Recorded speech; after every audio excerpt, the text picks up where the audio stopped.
হনুমান ঠাকুরের দর্শন হয়েছিল, এখন হবে রাম ঠাকুরের দর্শন। তো আমরা এখন যাব রামচণ্ডী মন্দিরে।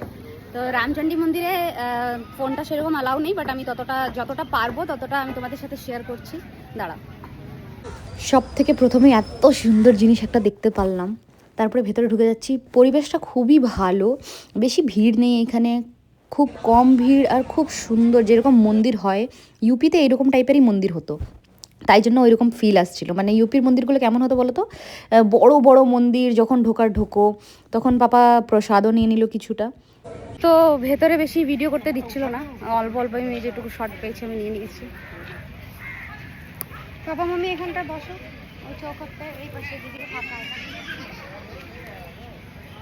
খুব সুন্দর এইগুলো মন্দিরগুলো, আসলে এইদিকে আসবে একটু। এখানে বাবা মামি একটু ভিডিও করে নিচ্ছে। অনেক দিন পর আজকে ঘুরতে বেরিয়েছে। সেই বিয়ের আগে আমাদের প্ল্যান হয়েছিল কোথাও ঘুরতে যাবো, কিন্তু হয়নি।